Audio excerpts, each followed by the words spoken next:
kind of nervous. So never did this before.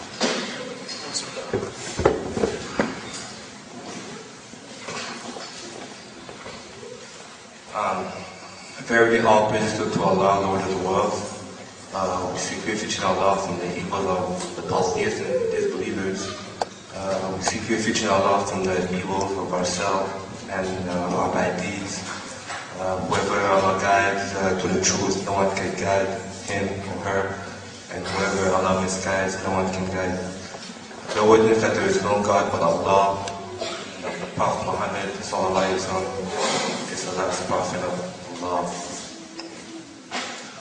My name is Hashimat Doslan Kamina, and I was introduced to this conference to Brother Muhammad Musa and Brother Nashahi, and they asked me if I wanted to do this. So, for the sake of Allah, I think it's important to spread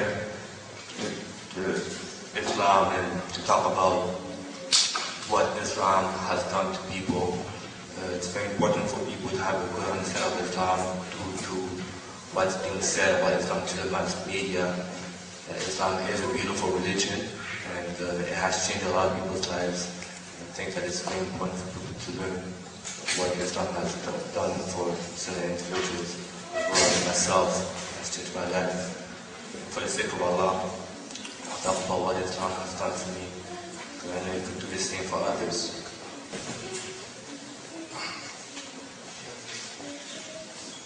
First of all, just to introduce myself, my background. I come from an African background. I was born in Montreal, and I was born and raised in Montreal, so French is my first language. My father is from the Republic of Cameroon, which is in the west of Africa, right beside Nigeria. And my mother, she's from the Republic of Haiti, which is in the West Indies, right beside Jamaica. So I was born and raised in Montreal as a Catholic. My family's Catholic. I was baptized Catholic. And, growing up in Montreal at the time was very hard for me. And, just going to a Catholic school was very hard for me.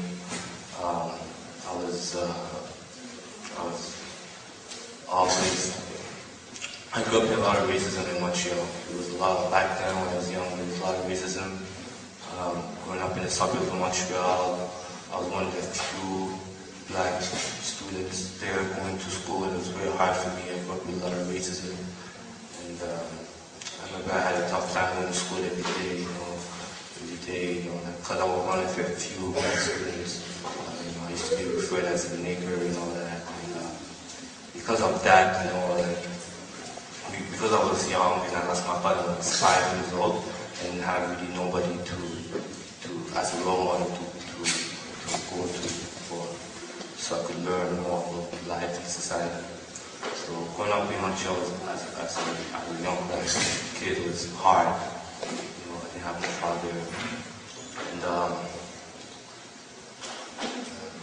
because there wasn't a lot of black students when I was young, because I was living in an area with mostly Caucasian people, so I didn't have there wasn't a lot of black students, so I was quite a lot of racism.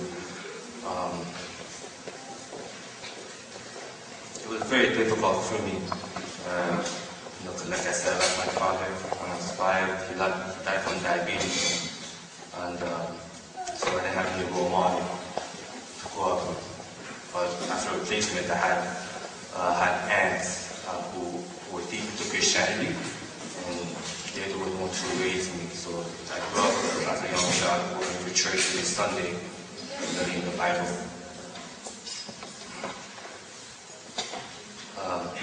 I mostly spent my teenage years in a Scarborough area called Malvern, which is this area, which back then was a very bad area. A lot of people used to get shot.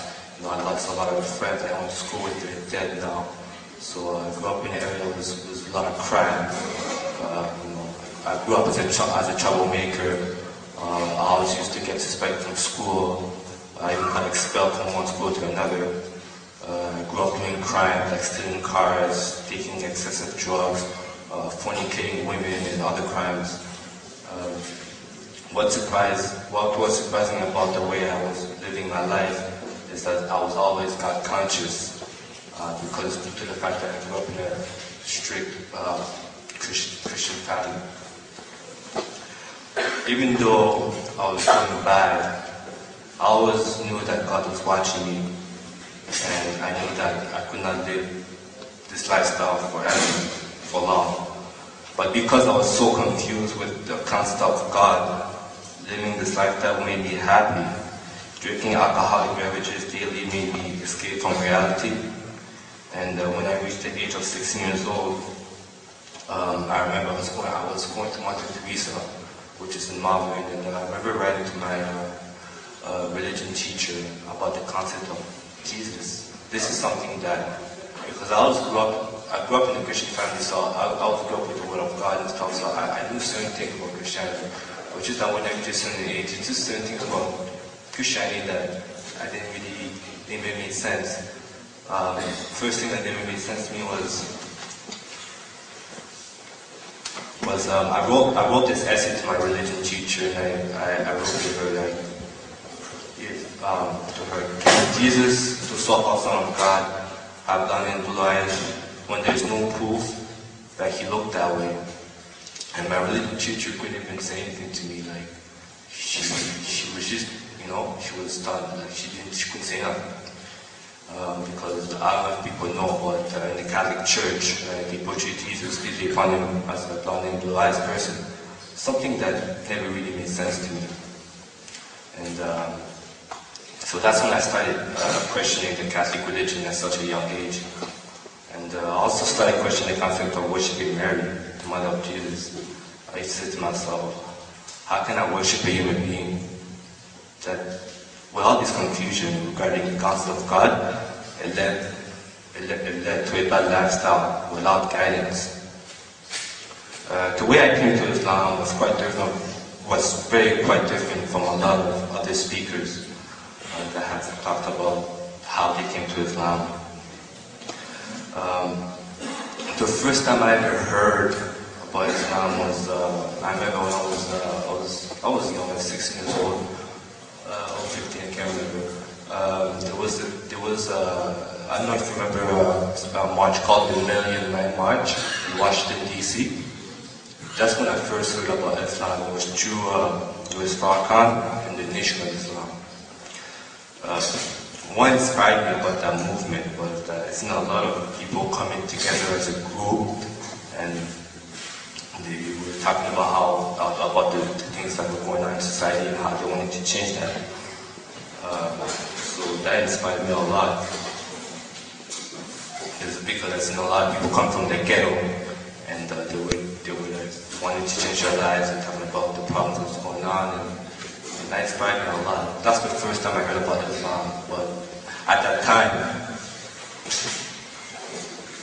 I wasn't exposed as yet to the real Islam.